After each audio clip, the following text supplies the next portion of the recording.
Movie के start में हमें हैलोवीन की नाइट को दिखाया जाता है और इसी रात को गौतम सिटी के मेयर की डेथ हो जाती है। जिसने इनका मर्डर किया था उसका नाम था रिडलर। ये गौतम सिटी के बड़े बड़े और बहुत ज्यादा फेमस लोगों को मारा करता था और इस किलर की सबसे ज्यादा खास बात ये थी कि ये जब भी किसी आदमी का मर्डर करता था तो उसके पास ही एक क्लू छोड़ देता है और इस बार भी ये ऐसा ही करता है। अब अगले दिन पुलिस जब इन्वेस्टिगेशन के लिए आती है तो वहाँ पर उनको एक कार्ड मिलता है जिसमें लिखा हुआ था heavens find a clue, let's play a game just me and you. और साथ ही साथ उसमें कुछ कोड वर्ड्स और क्लू भी थे। और यहाँ पर मजे की बात ये थी कि ये क्लू किसी और के लिए नहीं बल्कि सिर्फ बैटमैन के लिए थे।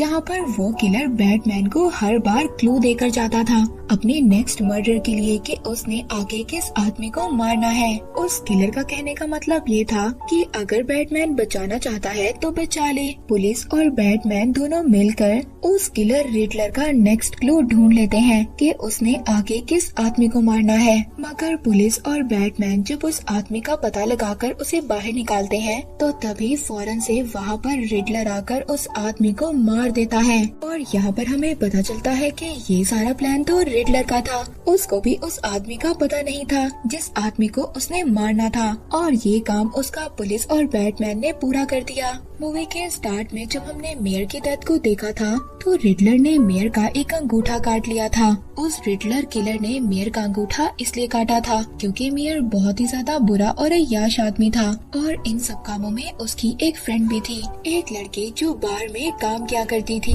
अब बैटमैन और पुलिस को एक पेन ड्राइव मिलती है। जब वो चेक करते हैं तो उसमें मेयर और उस लड़की एनिका की पिक्चर्स थी जो कि आइसबर्ग से निकल रहे थे। और यहाँ पर अजीब बात ये थी कि जब ये दोनों वीडियो देख रहे थे तो ये वीडियो अचानक से पब्लिक हो जाती है और हर जगह हर न्यूज चैनल पर ये वीडियो दिखाई जा रही थी। इसके बाद पूरे गौतम सिटी को ये बात पता चल जाती है कि मेयर एक बहुत ही ज्यादा बुरा और अय्याश आदमी था। इसके बाद हमें बैटमैन को दिखाया जाता है जो कि खुद भी आइसबर्ग पहुंच गया था, मगर वहाँ पर आइसबर्ग के लोग उसको अंदर आने से रोक रहे थे। वो उससे फाइट करते हैं। बैटमैन उन लोगों से अकेले ही फाइट कर रहा था। तभी वहाँ पर उनका हेड आ जाता है। वो बैटमैन से पूछता है कि तुम यहाँ पर क्या करने के लिए आए हो। तभी वो उसको एनिका की पिक्चर्स दिखाता है, उसी लड़की की जिसको मेयर के साथ वीडियो में उसने देखा था। वो उस लड़की के बारे में इसको कुछ भी नहीं बताता। मगर तभी यहाँ बैटमैन को कैट वुमन भी दिख जाती है। वो उसका पीछा करने लगता है मगर वो भाग गई थी। यहाँ पर उस कैट वुमन का कुछ और ही प्लान था और वहाँ से पासपोर्ट चुराने की कोशिश कर रही थी मगर उसको पासपोर्ट नहीं मिलता। इसके बाद वो मेयर के घर पर जाती है। वहाँ पर उसको मेयर का पासपोर्ट तो नहीं मिलता मगर उस लड़की एनिका का पासपोर्ट मिल जाता है। जब वो पासपोर्ट लेकर अपने अपार्टमेंट पहुँचती है तो वहाँ पर उसको बैटमैन मिलता है। हम देखते हैं कि उसका अपार्टमेंट पूरी तरह से डिस्ट्रॉय हो चुका था और ऐसा लग रहा था कि जैसे किसी ने जानबूझकर उसके अपार्टमेंट को डिस्ट्रॉय किया हो। ये देखकर बैटमैन उस कैट वुमन से कहता है कि अब हमें दोनों को मिलकर काम करना होगा और ये सब बातें सुनकर वो बैटमैन की एग्री हो जाती है। बैटमैन उसको यहाँ पर एक कैमरा देता है। ये एक ऐसा लेंस कैमरा था कि जो भी कैट वुमन देखेगी वो बैटमैन को भी नजर आएगा। और यहीं से अब कैट वुमन पहुँच गई थी आइसबर्ग लाउंज में अपनी फ्रेंड एनिका का पता लगाने के लिए। अब वो कैट वुमन जिस जिस जगह को देख रही थी वो सब कुछ बैटमैन भी देख पा रहा था। तभी बैटमैन को ये पता चलता है कि इस लाउंज में तो सिटी के बहुत बड़े बड़े लोग और सभी बुरे लोग हैं। यानी कि उसे ऐसा लग रहा था कि मेयर को मरवाने में शायद इन सबका भी हाथ हो। इसके बाद वहाँ पर कैट वुमन एक आदमी से मिलती है और वो आदमी कैट वुमन को सारी इन्फॉर्मेशन बताता है इस जगह के बारे में, यहाँ के लोगों के बारे में। अब जब वो वापस जा रहा था तो उसको अपनी गाड़ी के बाहर वही किलर रिडलर मिलता है। उसे देखकर ऐसा लगता है कि वो तो शायद इसी आदमी का इंतजार कर रहा था और वो वहाँ पर उसको इंजर्ड कर देता है। इसके बाद सीन शिफ्ट होता है नेक्स्ट डे पर। हम देखते हैं कि गौतम सिटी के लोग अपने मेयर के फ्यूनरल पर आए हुए थे। तभी वहाँ अचानक से एक गाड़ी बहुत तेज स्पीड से आती है और आकर वो विंडो पर हिट करती है। वो अंदर आ गई थी। उस गाड़ी में से वही आदमी निकलता है जिसने सारी इन्फॉर्मेशन कैट वुमन को बताई थी। उसके गले पर एक बॉम्ब बंधा हुआ था इस वक्त उसका मुंह टेप से बंधा हुआ था और उसके हाथ में एक मोबाइल भी था।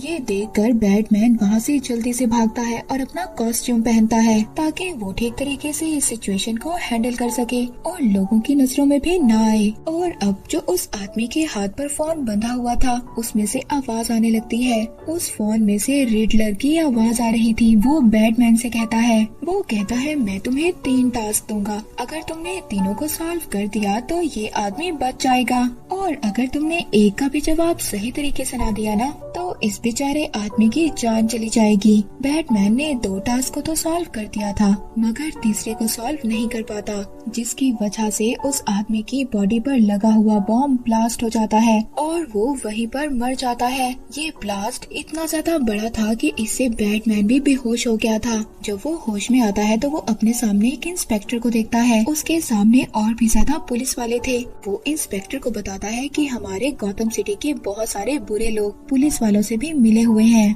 और अगर तुम्हें इस बात का प्रूफ चाहिए तो मैं दे सकता हूँ, क्योंकि कैटवुमैन को जब मैंने भेजा था उसके पास जो लेंस कैमरा था उसमें मुझे सबकी फुटेज मिल चुकी है। मगर यहाँ पर बैटमैन ये सोच रहा था कि अगर इसने पुलिस वालों के खिलाफ कोई भी एक्शन लिया तो इस इंस्पेक्टर की जान भी खतरे में आ सकती है। अब बैटमैन वहाँ पर उस इंस्पेक्टर से झगड़ा करने का नाटक कर रहा था और उसके मुंह पर एक पंच मारकर वहाँ से भाग जाता है। जब बैटमैन घर पहुँच गया था तो घर पहुँचकर उसको पता चलता है कि पुलिस स्टेशन में कमिश्नर की डेथ हो गई है। नेक्स्ट सीन में हम कैटवुमैन को देखते हैं जिसको अपनी बेस्ट फ्रेंड एनिका की लाश मिलती है। ये देखकर वो कैटवुमैन बहुत ज्यादा परेशान हो गई थी क्योंकि वो तो अपनी बेस्ट फ्रेंड की जान को बचाना चाहती थी। इसके बाद सीन शिफ्ट होता है एल्फ्रेड पर। एल्फ्रेड दरअसल वो आदमी था जिसके पास बैटमैन शुरू से ही रहा करता था। एल्फ्रेड के पास एक पार्सल आता है जो कि बैटमैन के लिए था, मगर उसको इस पार्सल में कुछ गड़बड़ नजर आ रही थी। मगर इसको ये पार्सल ठीक नहीं लग रहा था,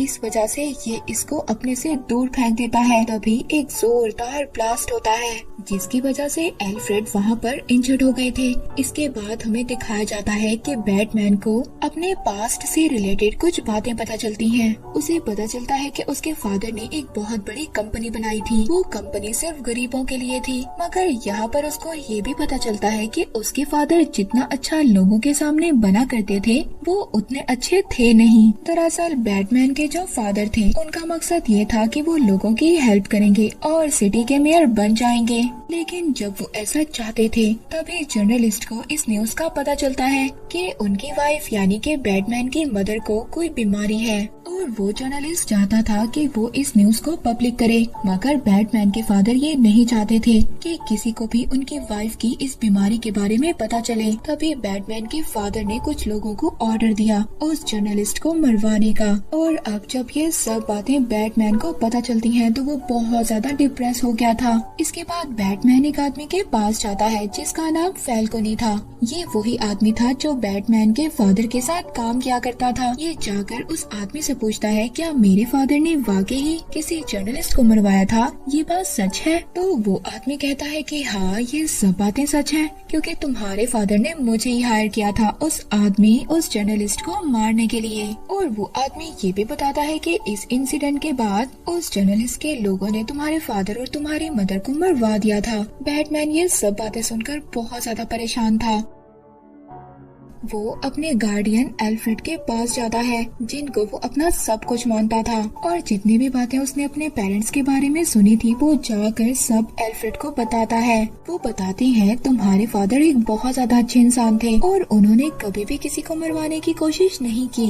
ये सब झूठ बातें हैं जो तुम्हें पता चली हैं। और सच बात तो ये है, उस आदमी फैल्कोनी के पास वो इसलिए गए थे ताकि वो अपनी फैमिली की इमेज को बचा सके। उन्होंने उस आदमी को ये नहीं कहा था कि जाकर जर्नलिस्ट को मार दो। उन्होंने बस ये कहा था कि मेरी फैमिली की इमेज खराब नहीं होनी चाहिए ताकि उनके मेयर बनने के रास्ते में कोई भी रुकावट ना आए। और सच बात तो ये है जो मैंने तुम्हें आज तक नहीं बताई, उसी आदमी फैल्कोनी ने तुम्हारे पेरेंट्स को मारा, क्योंकि उस आदमी ने ऑलरेडी जर्नलिस्ट को मार दिया था और वो ये नहीं चाहता था कि ये बात पुलिस तक पहुँचे। और इन सब बातों के बारे में सिर्फ तुम्हारे पेरेंट्स को पता था, इसीलिए उस आदमी ने तुम्हारे पेरेंट्स को भी मार दिया। ये सब बातें सुनकर बैटमैन को बहुत ज्यादा गुस्सा आ गया था। वो सीधा उसी आइसबर्ग लाउंज पहुंचता है जहां पर उसको कैटवुमन भी मिलती है और अब इन दोनों का एक ही मकसद था। एक तरफ तो कैटवुमन की बेस्ट फ्रेंड की डेथ हो गई थी और दूसरी तरफ बैटमैन अपने पेरेंट्स का बदला लेना चाहता था।